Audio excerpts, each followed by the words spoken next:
everyone.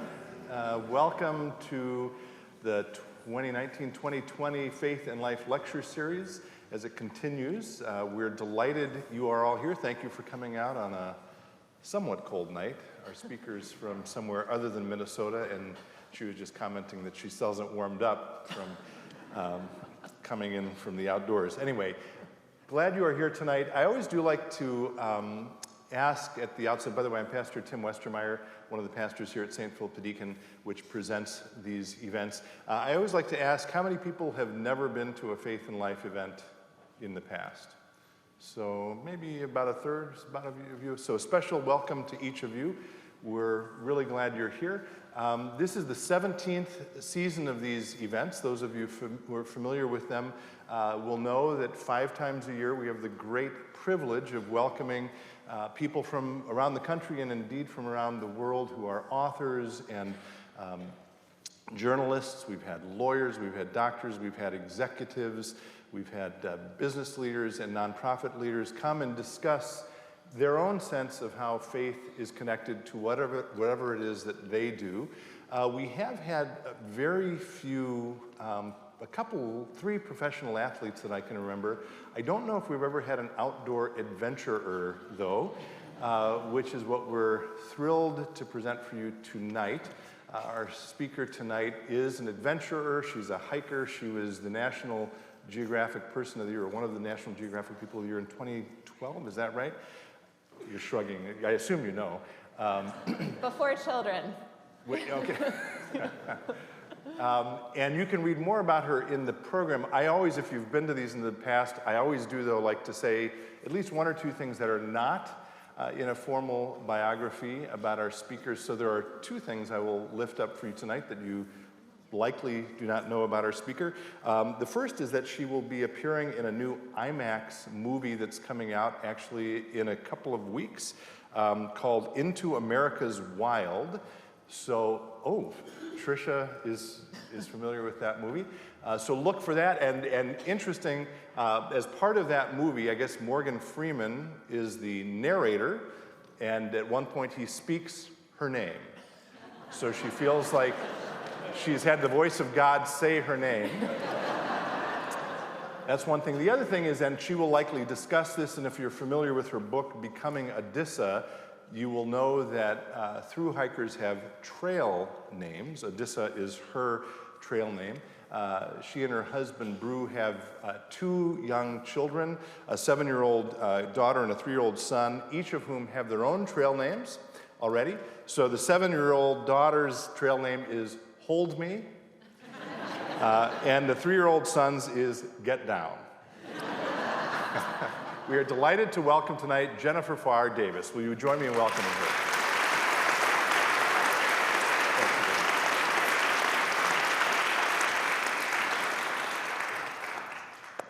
Hey, y'all.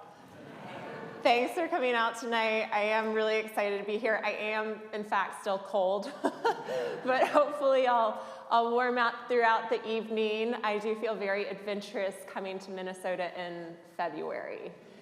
In my home at North Carolina, I'm very good at dealing with heat and humidity, but this is its own form of adventure, coming up and seeing everything white and beautiful and very frozen. So as you heard in the introduction, I love to hike. At this point, I've covered over 14,000 miles of long-distance trails and on 6 different continents. I've also set foot on a trail in all 50 states, and I accomplished that with my daughter, which was part of the reason she got the name Hold Me. My favorite trail is the Appalachian Trail, which I have hiked 3 separate times. The last time I hiked it, which was back in 2011, I actually set the record for men and women as the fastest person to complete the trail. So I finished the 2,190-mile footpath in 46 days, which is an average of 47 miles per day.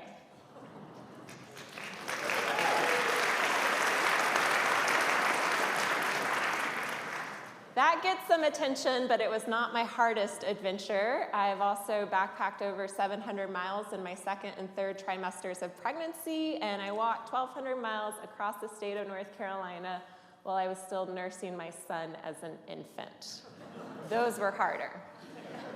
But tonight, we're not going to hear much about those adventures. So you're welcome to ask about them in Q&A. But tonight, I actually want to bring you back to where all this began.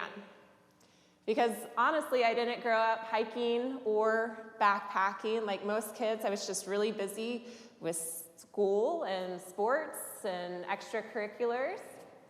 And then I graduated college and I was 21, and truthfully, I didn't know exactly what I was going to do with my life, but I heard about the Appalachian Trail and I just felt like it was something I was supposed to do. So I remember I went to my mother and I told her that I felt called to hike the Appalachian Trail. And she told me that I needed to prayerfully reconsider my calling. And I did. I was praying about this, and I don't know, when we talk about a spiritual calling, it means different things to different people. Just a few weeks ago, I heard someone say that they felt called to go to Starbucks, and I was like, no, that was just a caffeine headache. Like that, I don't think that was a real calling, but here's what I can tell you. When I thought about other options, everything else felt wrong. And so eventually, I went home and I gathered my brother's old Boy Scout gear. And then when the time came to start, it was mid-March, I went by myself to Georgia with the goal of walking through 14 states up to Maine. And when you're hiking the Appalachian Trail and you have no thoughts of a record, for most people it takes them an average of 5 or 6 months. And that was the time I had planned for and allotted for. And I got out there, and I had been a college athlete. I played tennis. So in my brain, I thought that hiking was technically just walking, and it couldn't be that challenging. And then I realized that backpacking was the most difficult thing I had ever done.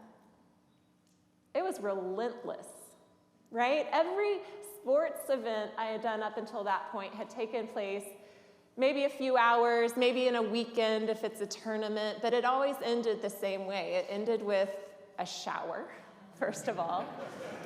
A shower, a warm meal, a soft bed. Most of the time there was someone along the way encouraging me, telling me I was doing a good job, even if it was just my mom. And then I got out to the trail, and it was just discomfort.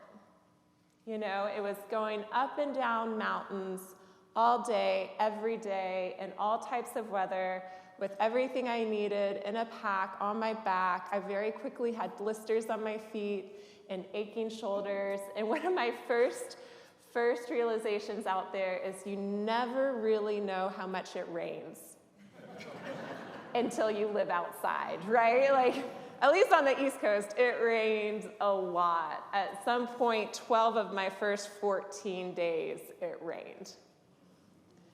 But I will never forget the sense of pride I felt when I, first of all, finally made it out of Georgia, which has only got 77 miles of this 2,000-plus mile trail. But I was like, yes, made it out of Georgia. And then I hit the boundary for the Great Smoky Mountain National Park. Has anyone here been to the Great Smoky Mountain National Park? A couple folks. And I figured, even though we're far away, I was hopeful that there would be hands. And what I learned about the Great Smoky Mountain National Park is that it's actually the most visited national park in our country. Did you know that?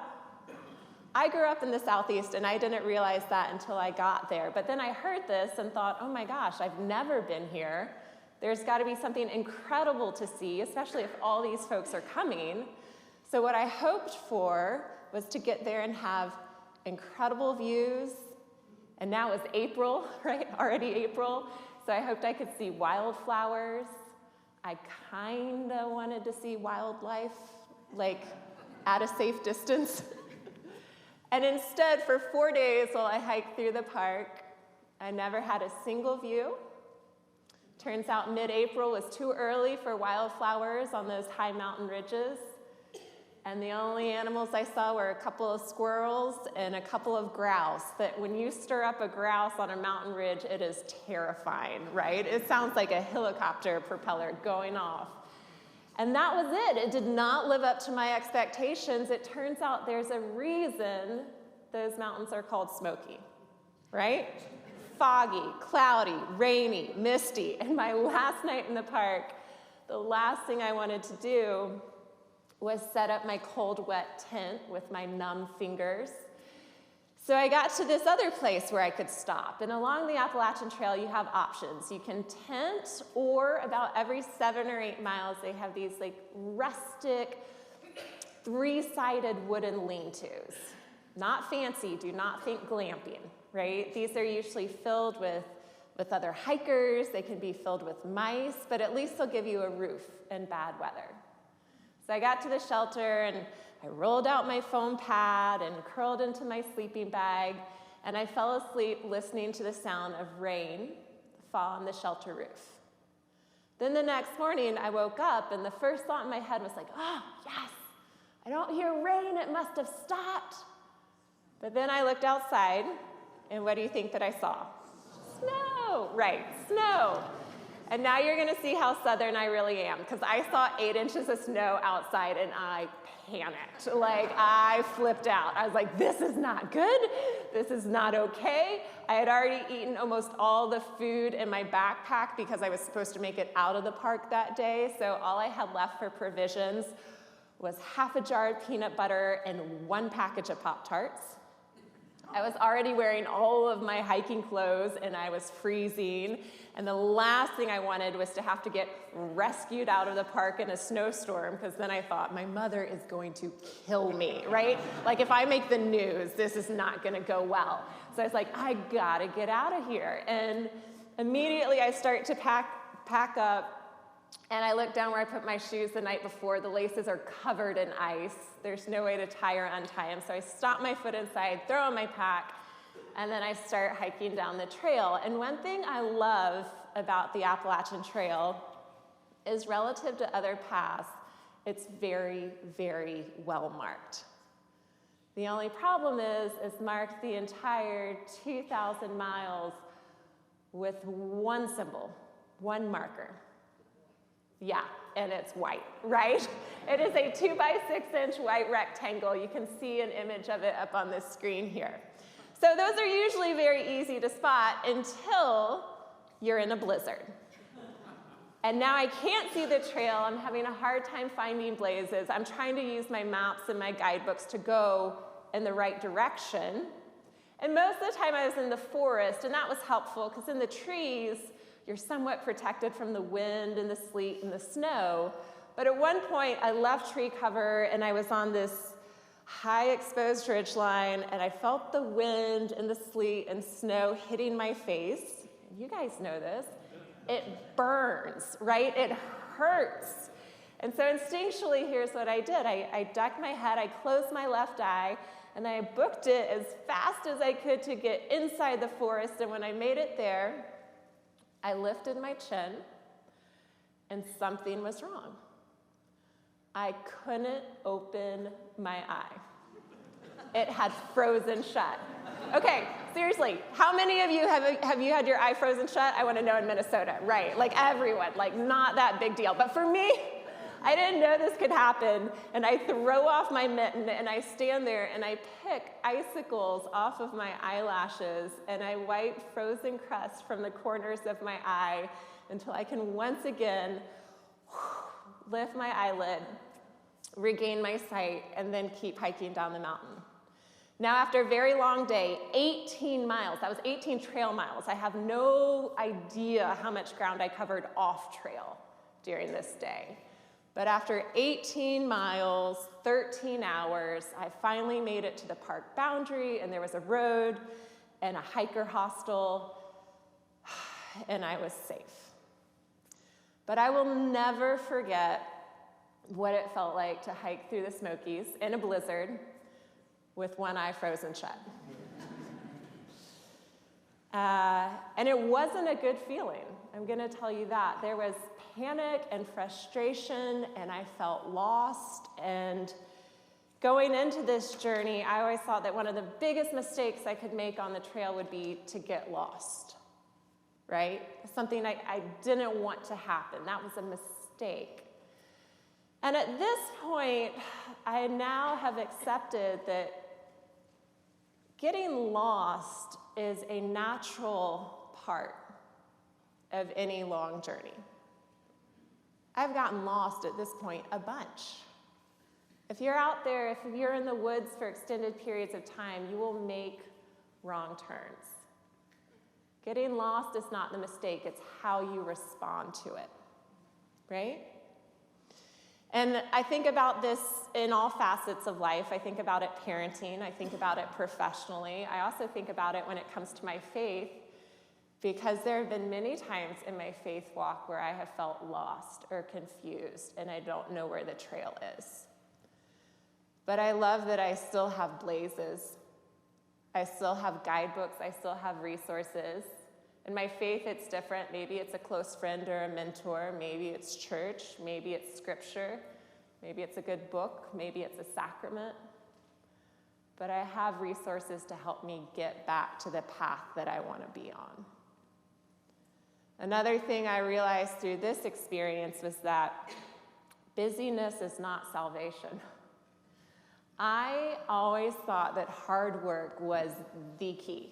Like the answer, right? If something's not working, work harder and it'll be okay.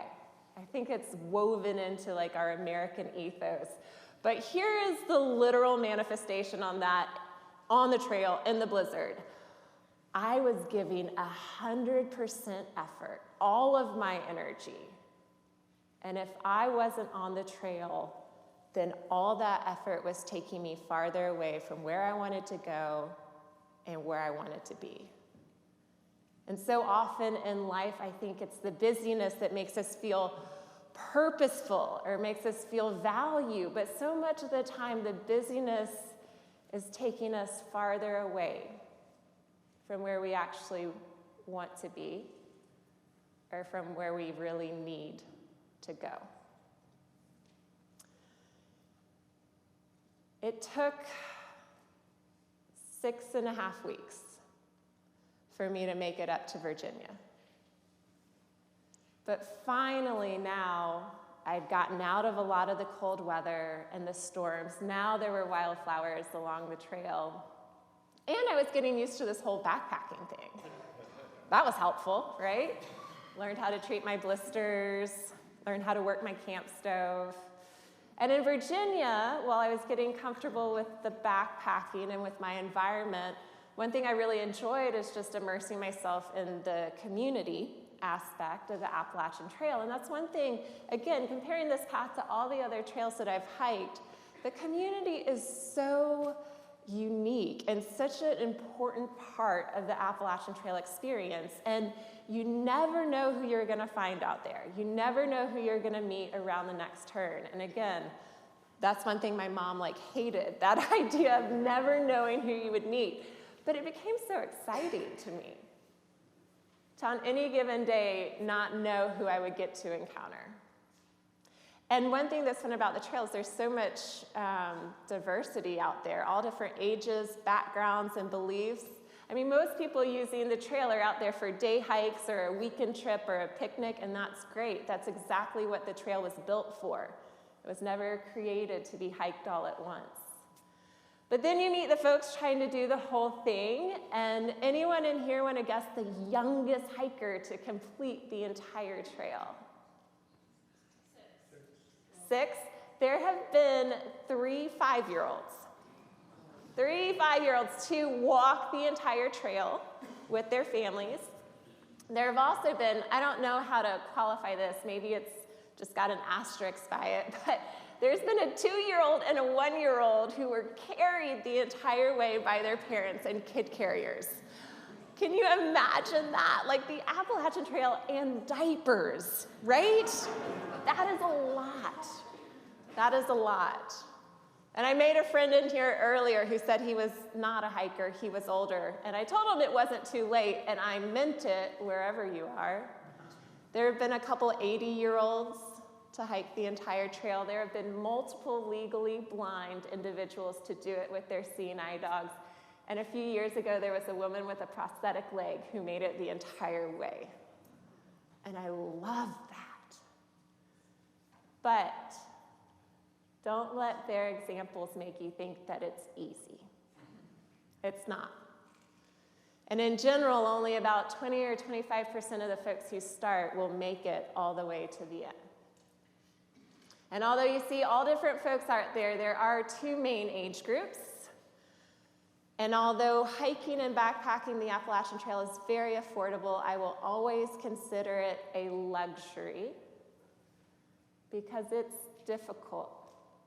It's not impossible to take 5 or 6 months away from other commitments to go for a hike. And because that is so challenging, what are the two main age groups that you think are trying to do the entire trail? Yep, retirees, and then, yep, gap year just before college, right after college. So what you get a lot of 60-year-olds, you get a lot of 20-year-olds.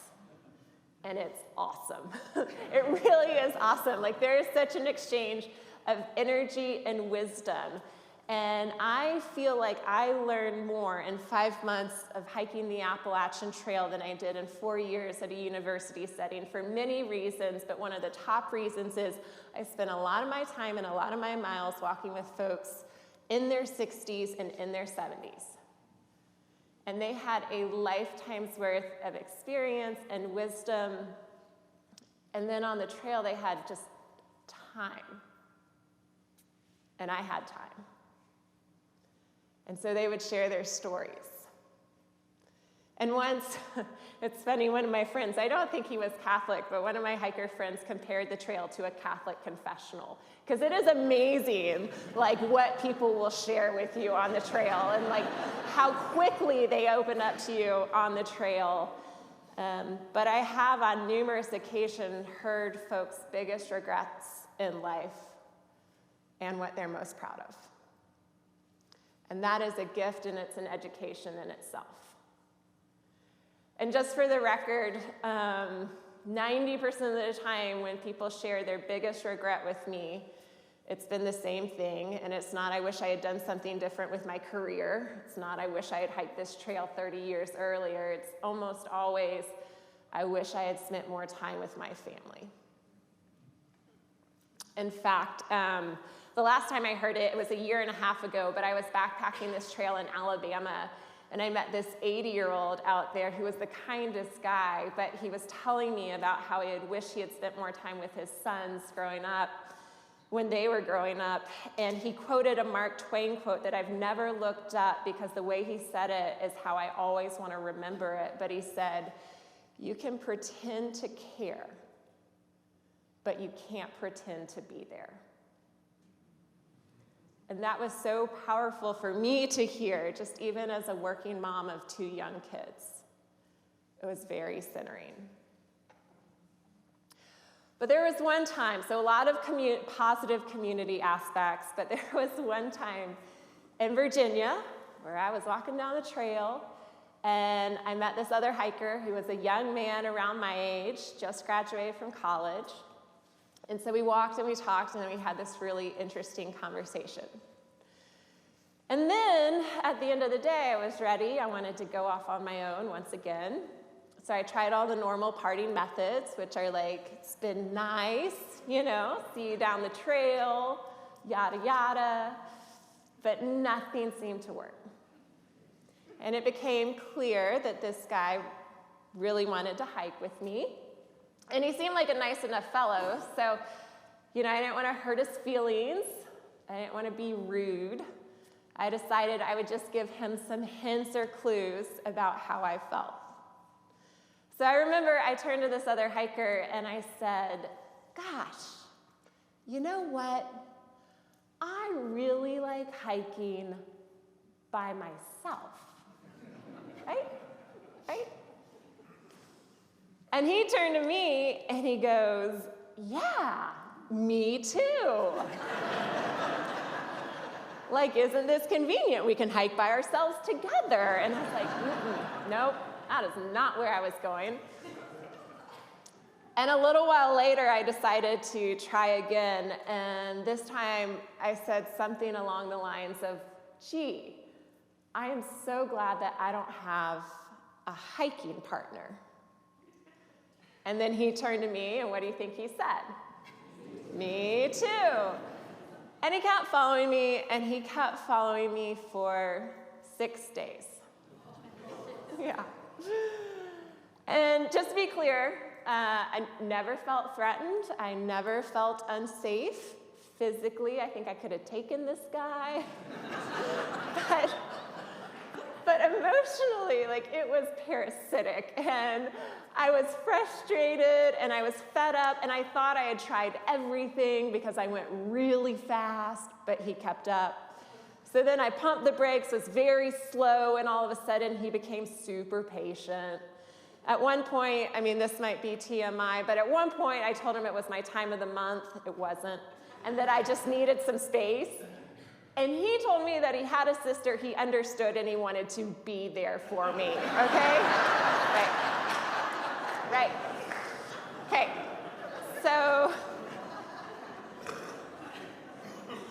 So finally, after nearly a week of this, there was this brief break where he wasn't right behind me on the trail. And I thought to myself, like, this is it. This is my chance, and I've got to escape. So what are you going to do if you're trying to escape from someone on the Appalachian Trail?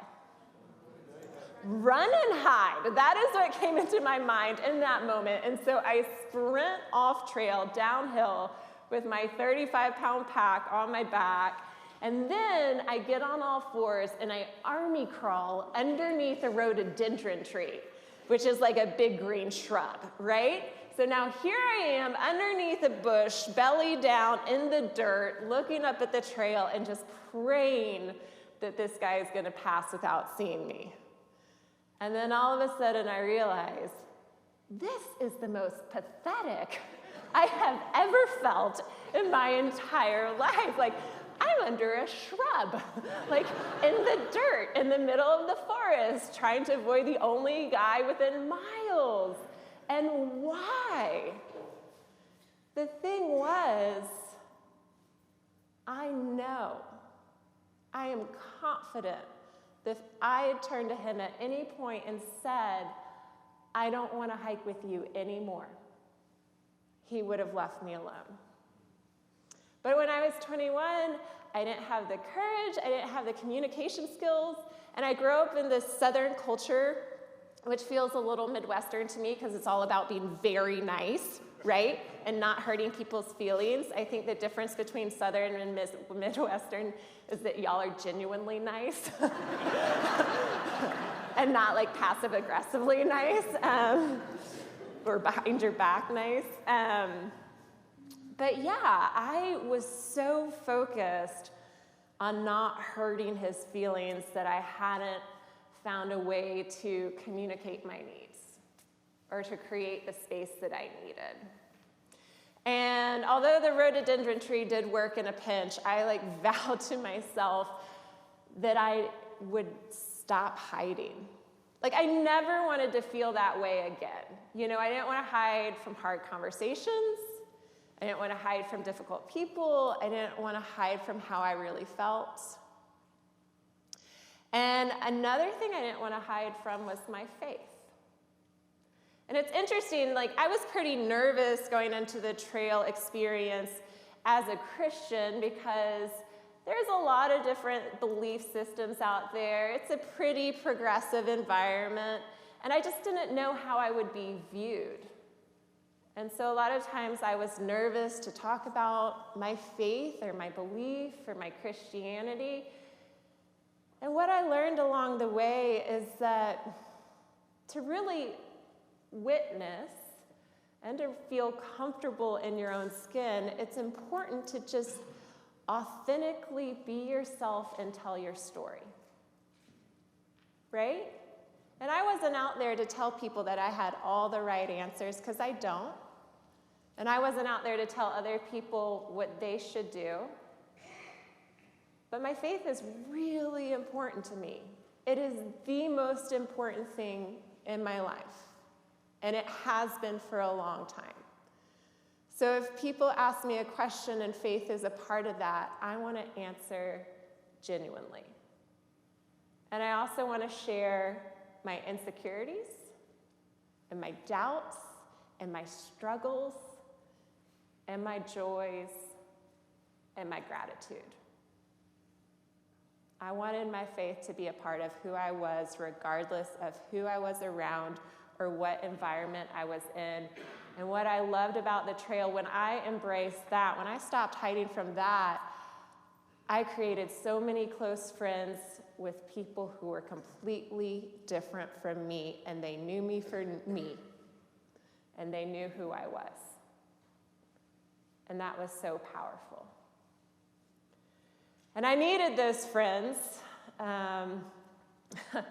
all along the journey, but especially around the halfway point. I'll never forget the mix of emotions that came with getting halfway through this journey, because on one hand, you feel so proud and you feel so accomplished because you've hiked 1,000 miles. 1,000 miles. And then on the other hand, you're completely demoralized, right? Because that 1,000 miles is the hardest thing you've ever done in your entire life, and you still have over 1,000 miles left to go. Yeah. And to add to that, the halfway point is in Pennsylvania, more or less around Pennsylvania, which is a really beautiful state, just not the part that the trail goes through. Pennsylvania, it does have its nice sections, but in general, in the hiking community on the East Coast, Pennsylvania is known for its rocks. It's like all the other states took all their rocks and just dumped them on Pennsylvania, so you're stepping on these sharp, jagged edges. And then what animal loves warm rocks? Snakes. Yeah, rocks and rattlesnakes. That was Pennsylvania, right? And so when I was there, I told myself, okay, just got to get out of the rocks, just got to keep going. But then I got up to New Jersey, and I had definitely the hardest day of the journey and one of the hardest days of my life. And something really tragic happened. And I was by myself at this point, but I woke up early one morning because I was camped at the base of Sunrise Mountain. And I figured it had to be called Sunrise Mountain for a reason. So I decided I would hike up to the summit where I could watch the sun come up. And on top of this mountain, the trail went right over it, and there was an open-air picnic pavilion on the summit. And right before I got there, someone had driven up from a nearby town, walked up to the building, and then they took their life.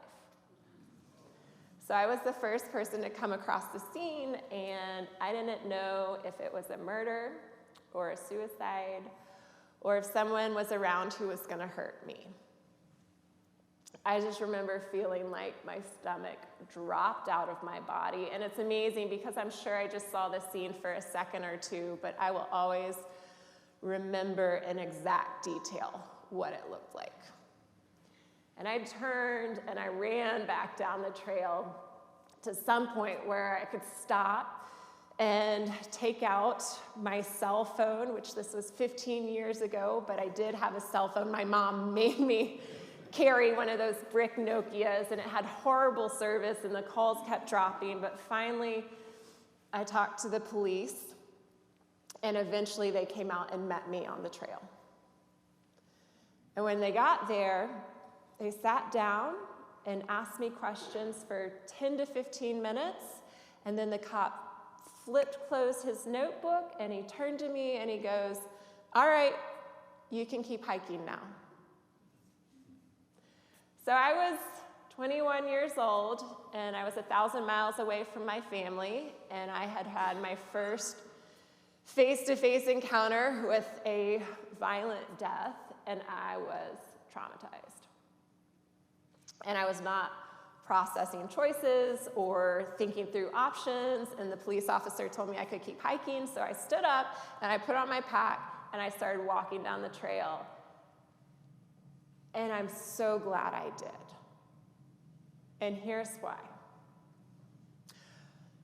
My emotions and my mind and my energy felt knotted and tangled and stuck and just tense, like all throughout my body. And what I learned that day is there is something very powerful about physical forward motion. I don't know that there's anything more hopeful than literally putting one step in front of the other. And as I walked, I could feel my body start to loosen. And here's the other thing, and one reason I really believe everyone needs the trail, or some place like the trail, is because we need environments where it is okay to grieve. Because I've had tragedy now on trail and off, and when I'm at home, if something horrible happens, it seems like everyone right away is trying to fix it. And there are things that you cannot fix. And on the trail, my grief was so expansive, but the environment could hold it. There were no walls. I wasn't confined. I had the space and the time I needed to grieve and to sob and to pray and to process. And that is not easy and it's not fun. Like, I am a champ at when bad things happen, just repressing it and bearing it down and not wanting to deal with it. But when you're out there, that's impossible. And the other thing that was so meaningful to me on the backside of this experience was the way that the trail community responded. Because I was out there, I was so proud.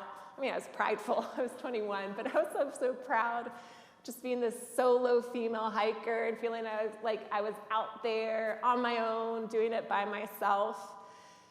But in that moment, it meant the world to me that people, they heard about what had happened and they rushed ahead, they waited, they hitchhiked back to find me. There were a handful of hikers who just did everything they could to get to me, and then they said, whatever you need, we're here. I had a guy say, if you want me to walk with you every step till Maine, I will. But then, he had heard about that guy in Virginia, so he was like, just to clarify, if you need space, you can have space. So many of them, just opened up their food sacks to me, which sounds so simple. Except here's the thing, hikers plan every snack, every meal. And they were saying, take whatever you want. There was a guy nearby me who he heard what had happened, and he told his mom. He told his mom what had happened, and she lived in Connecticut, and she drove 2 hours to come find me and check on me. She said, I know your mom's far away. I know you're from the South in North Carolina. I just wanted to be here and be your mom. It was incredible, the response, and it was so powerful. And I think the thing I realized from that experience is that the most meaningful response that I've experienced towards grief and hard times is not just one action, it's consistency. Consistency over time. And the way those other hikers were there for me, not just in the moment, but over miles and days and weeks, that made the difference. Now I'm going to tell you, at this point, I am on this trail, and I'm thinking to myself, what trail am I hiking, right? No one else I'm around has had the same experiences. And they were all like, what trail are you hiking? I had been in the blizzard, I had been followed for 6 days. We didn't have time for this story, but at one point I was struck by lightning. And now I came across a suicide, right? And so at this point, I'm like, I deserve a red carpet, whatever the trail's version of that is, and wild roses and great weather all the way to the end. That's what I need. That's what I should get. And so I kept going, And I got up to New England, which I had never been there before, and I was so excited to be there because everyone had always said how idyllic it is. And it is, it's beautiful, but when I got there, it was June, and it was muddy, and it was hot, and it was humid. And they have this insect, my least favorite insect, called a black fly. You guys have black flies. Oh, you guys know about black flies. Sure, I'm from the South. We have mosquitoes. They're this big. I don't care, right? You can hit them. Black flies are so small, and all of a sudden, I mean, they could get in my clothes and in my hair, and they don't travel. They don't travel independently. They travel in like swarms, right? Because here's what I remember about this. First of all, I get up to Massachusetts, and I only carry all natural bug spray, right? And then I meet black flies. And as soon as I can, I get 100% DEET. And every morning, I put it all the places they tell you not to put it. Like, I'm just bathing in DEET. And you can tell as it wears off, because you're sweating, and it's wearing off or getting thinner. And the swarm, you can see it just get closer and closer and closer. This is what I remember. At one point, I came to a lake, and I just went in the lake, just up to here, to escape the black flies. And the truth is, at this point, I get up to Vermont, and in this moment, am just miserable. I am miserable. I am uncomfortable. I am hot. I am humid. This trail is not anything like I thought it would be or like I wanted it to be. And I got to a road crossing, and I didn't need any food or a resupply, but I also did not want to keep going. So I stuck out my thumb, got a ride to town. I was real good at that by that point. Stuck out my thumb, got the ride, got into this idyllic New England quaint village. The only problem with everything in New England being so idyllic and so quaint is that you can't afford it, right? Like, that was a problem. Like, hotel rooms were not cheap, and I could not afford anything. And so then I got another ride farther down the road where there was a motel, and I checked in, and it was like midday, just after lunch. And so I took my shower, which that is one thing, the lasting gift of the trail may be that every time I like step in a shower and feel warm water coming out of the wall, like that is a miracle, right? It is. Like, you're so grateful for showers. And so that was amazing. But then the shower was over, and I was several miles from town and several miles from the trail, and there was nothing to do. And so I sat on the bed, and I turned on the TV, and there were a couple channels, not a lot of options, but finally I settled on watching the MTV Music Awards on rerun. Like, it was just on repeat, not even live. But I watched about 4 hours of the MTV Music Awards, and then I turned it off, and I knew the next morning, as soon as the sun came up, I was going straight back to the trail, right? And nothing exactly happened while I was watching this awards show, but it was just like I was looking at mainstream culture like this, in a way that I hadn't seen during my time on the trail. And here was just the comparison. Like, and by the way, I like a little rap and hip hop. I can dance to those things. Like, I like the pop music. I'm not trying to be negative towards MTV. But here's what I saw. I saw things that were very produced. And I heard music that was synthetic. And I saw everything being extremely image-driven. And, you know, the need for applause and the need for, like, affirmation or awards or fame, like, it all felt so distant to what I had been experiencing in the woods. And what I had experienced for the 4 months up until that point, man, it had been hard. And it had been uncomfortable. And it had been slow. It wasn't fast like the music awards. And it had been quiet. It wasn't loud like the music awards. And I just kept thinking, I mean, the women on the screen and the men too, like they looked so beautiful in all the ways I had grown up to think that people were supposed to look beautiful. But then I thought about the trail. And on the trail, I was dirty and I was filthy and I was covered in scrapes and bug bites and bruises. But when you get to the top of a mountain and you look around and you realize that you are a part of nature and you are a part of all of that beauty, you feel powerful and you feel beautiful and you feel a little bit wild. And that is something that I could never feel in a fancy dress on a stage. And the trail, to me, what I realized, it was so countercultural, right? That was the main thing that, comparing it to the MTV Music Awards, I said the trail is countercultural, but for me, it was also Christian. It was Christian. It wasn't about consumption. It was about simplicity. And it wasn't about fame. It was about quality relationships with people who are very different from you. And it was also, as wonderful as the community is, it also was about some silence and some solitude. And I was terrified of silence and solitude when I started until I experienced it. It was so awkward the first day where I was like, oh, it's happening, I'm bored, it's happening, a squirrel, a person, something, please.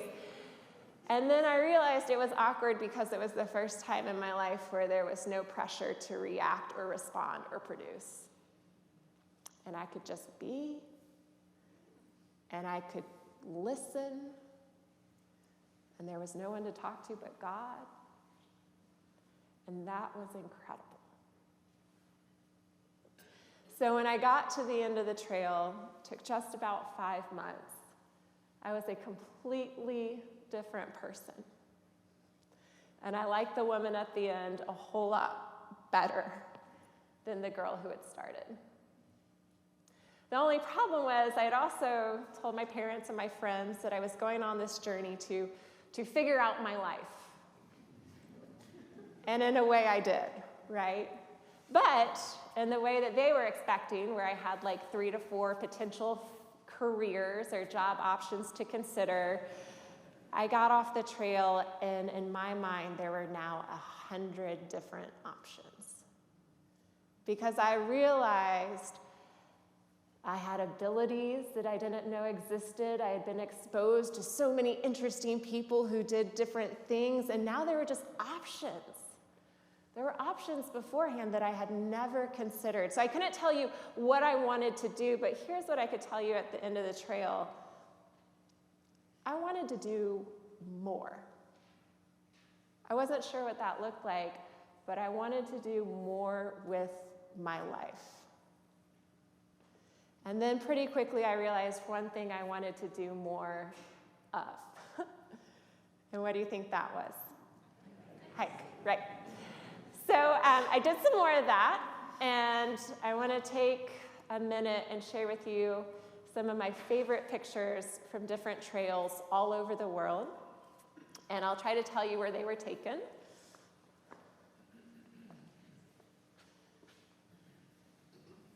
So we'll start the journey in Africa at Mount Kilimanjaro.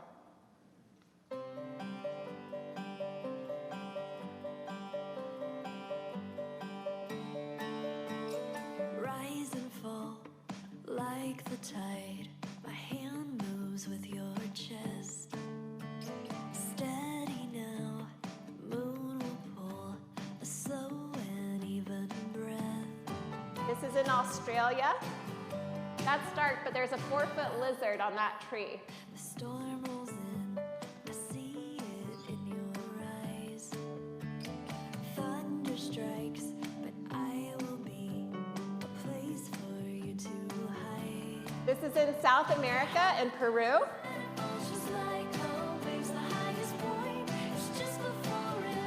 That hurt.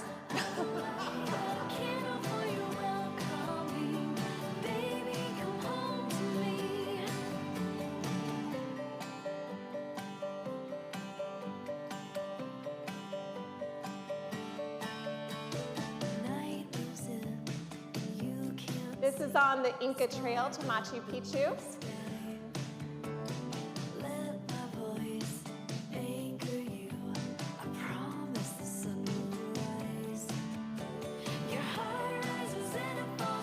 Now we're on the Pacific Crest Trail.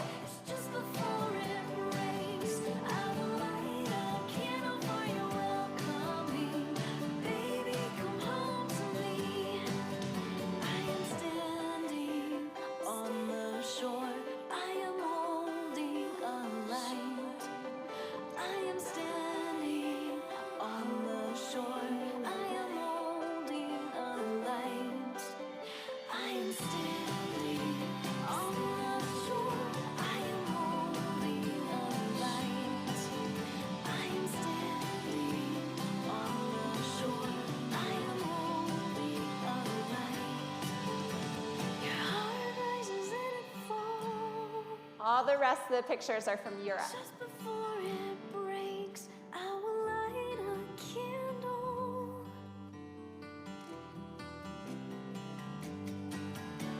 Your heart rises and it falls just like always. The highest point is just before it breaks. I will light a candle for your welcoming. Baby, come home to me. Your heart rises and it falls.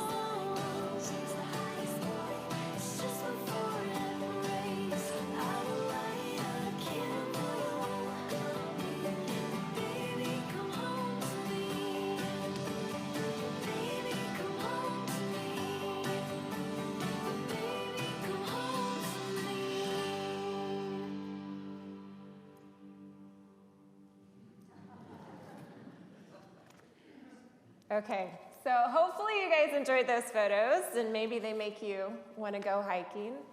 Tonight I want to wrap up by doing something that's a little special because I've never done it before.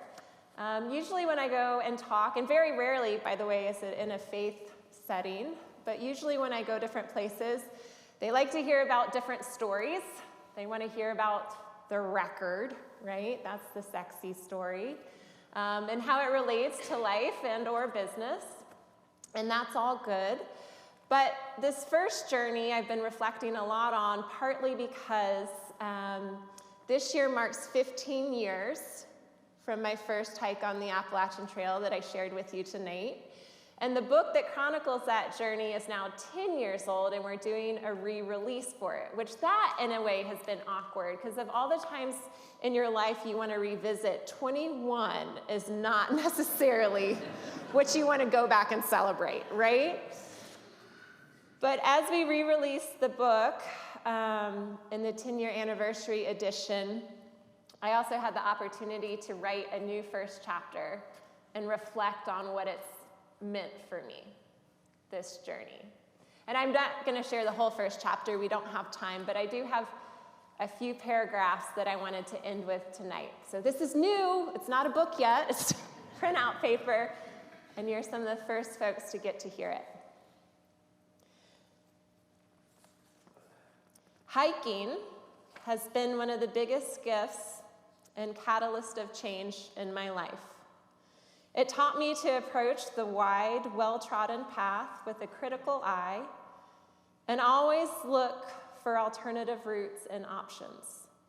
It has challenged and redefined my ideas on the most significant themes of life, including beauty, success, education, equality, and faith.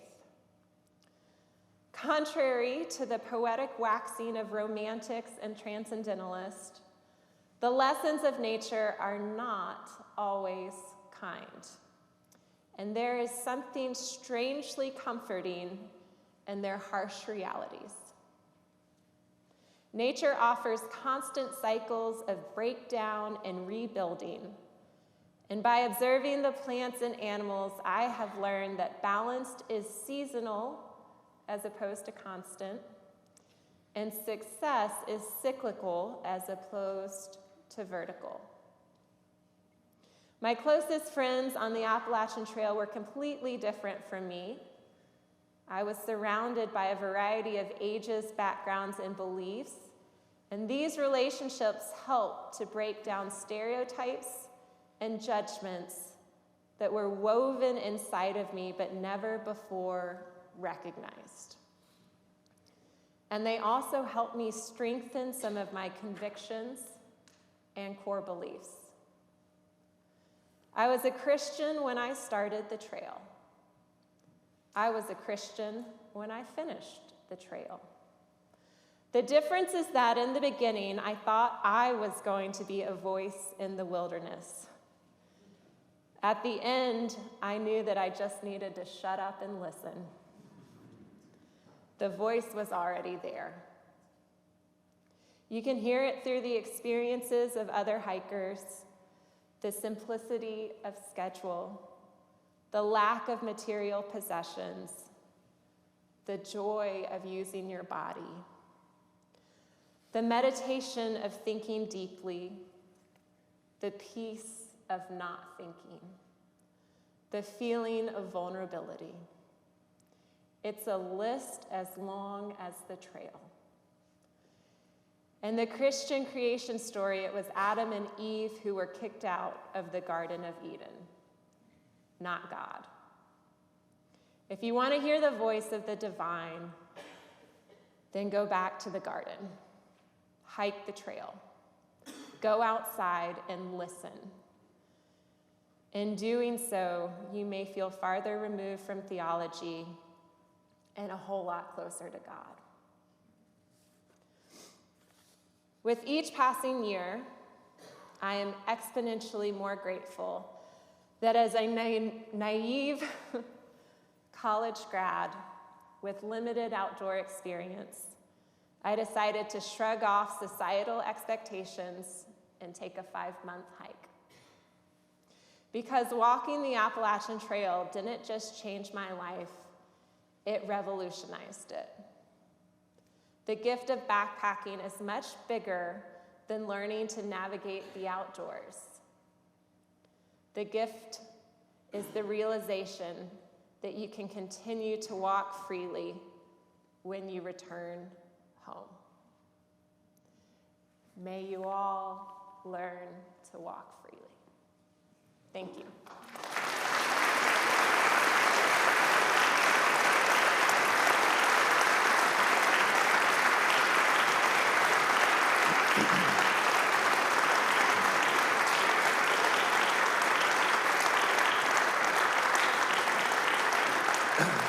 Jennifer is going to take a few questions in a moment, so be thinking about those. I'm going to make just a couple quick announcements. There's a microphone to my right and my left, your left and your right. But the few things I want to say and let Jennifer rest her voice for a minute are, first of all, I want to announce our next event. This is in your program tonight. It'll be on March 5th. Featuring Dr. Todd Warner. March 5th, among other things, is my wife's birthday, so thank you, Amy, for letting us have an event that night. Todd is an internist, and he happens to be someone I know very well. He is incredibly thoughtful. He knows the Christian tradition really well. He's also a teaching doctor, and he's going to have a wonderful presentation about the art of medicine. I hope you can join us for that. I also want to say a few thank yous tonight. As always, you have a lot of names and the logos of companies in your program from the beginning now for 17 years. These events have been sponsored or underwritten not by the budget of the church, but rather by people like you. And so we are so grateful to everyone who makes it possible for us to bring speakers of Jennifer's quality here and all of the other resources needed to make this series happen. I'm not going to go through all of the names here. And I apologize, I'm not even sure which of our corporate sponsors are here. I do know that Jim Elvestrom with Thrivent is here. Jim and Thrivent have been one of our longest running sponsors. So Jim, thank you as always for your support. And thanks to all the rest of you who make these possible. Again, we have many of our sponsors here this evening. Will you join me in thanking them publicly?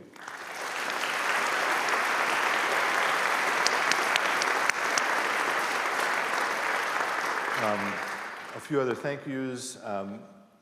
Jennifer mentioned her book, Becoming Odyssa, which, by the way, it was kind of hard to get a copy of it, or copies to sell tonight, precisely because the 10-year anniversary is coming up. So Matt from Subtext Books is out there.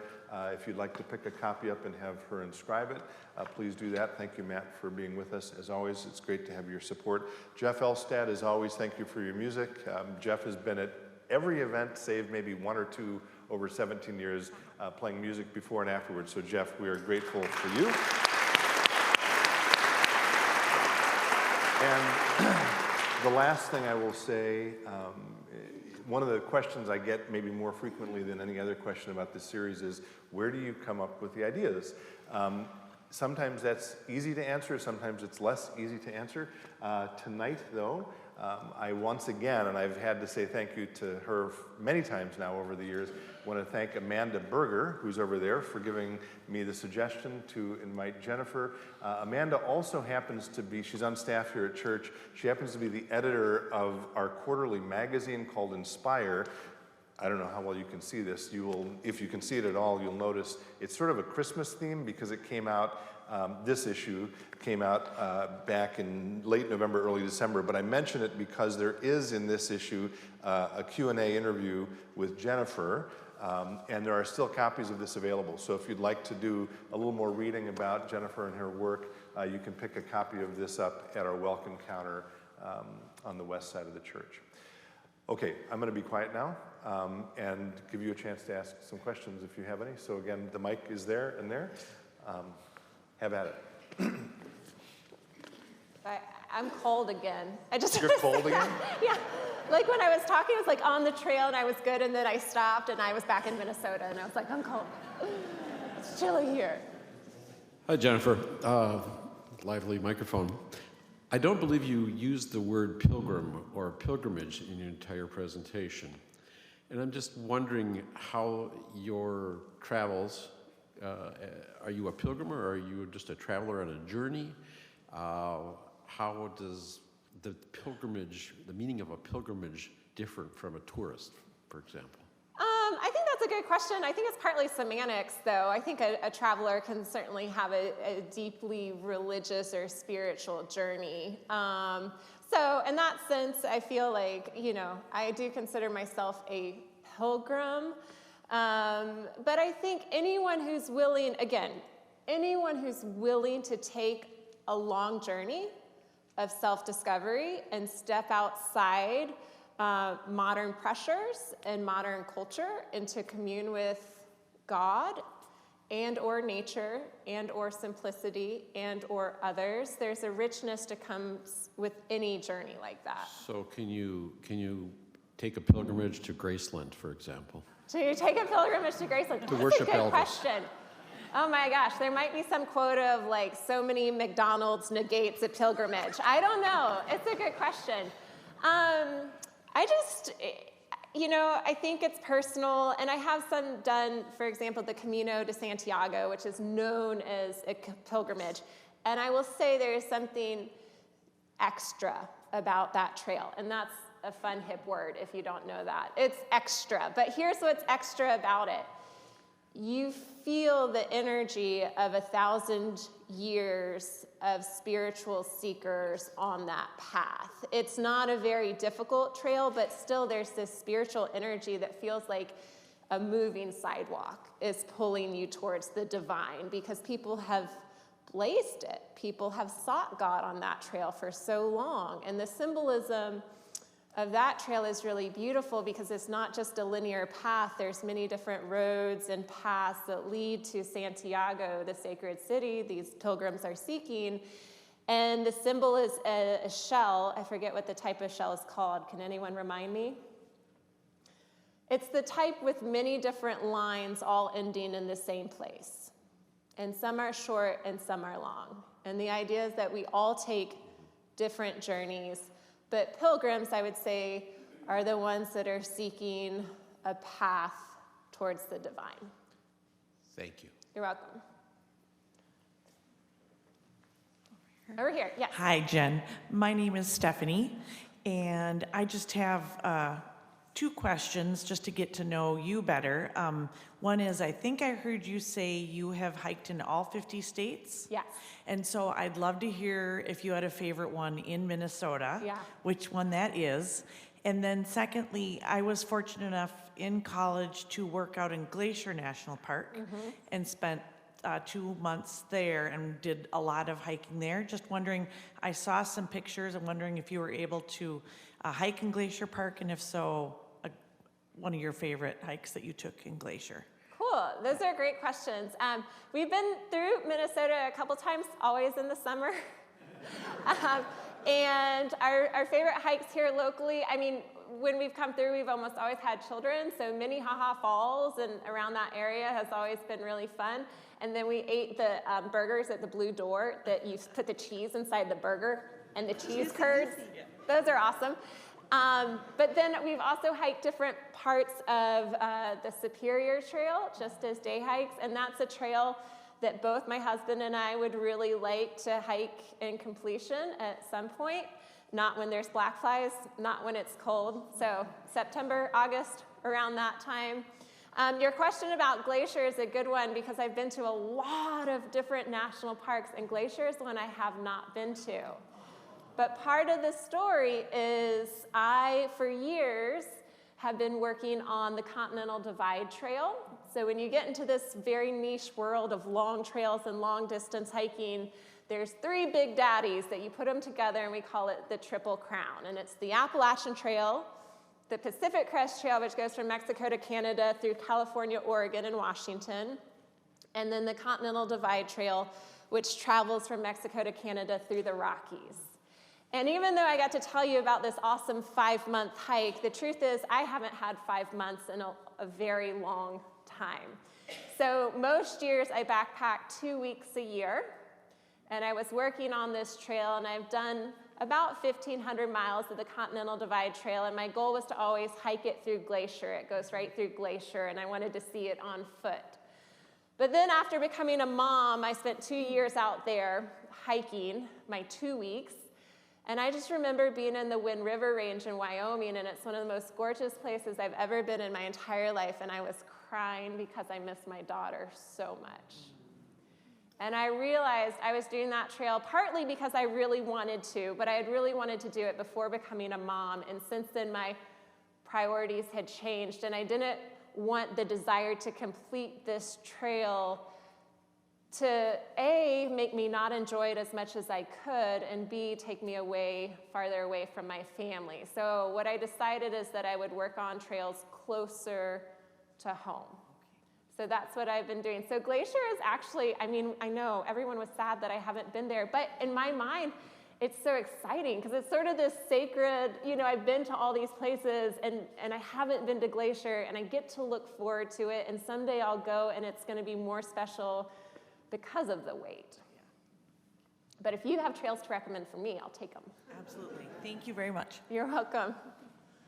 Hi, I do recommend the Superior Hiking Trail. Yes, I'll do it. I wanted to know one item that you didn't find that you needed anymore, and what's your luxury item if you have one? Oh, this is good. So this is a technical gear question. What did I take out of my pack? A lot. It's strange, people still are very surprised by this, but after about 5 weeks, I had never once used a pocket knife. Never. So I was like, why am I carrying it if I'm not gonna use it? So I got rid of the pocket knife. The other big thing that surprises people is I got rid of my camp stove. So early on, I thought that's just what you do. You cook your food, right, on the trail. I don't like cooking at home.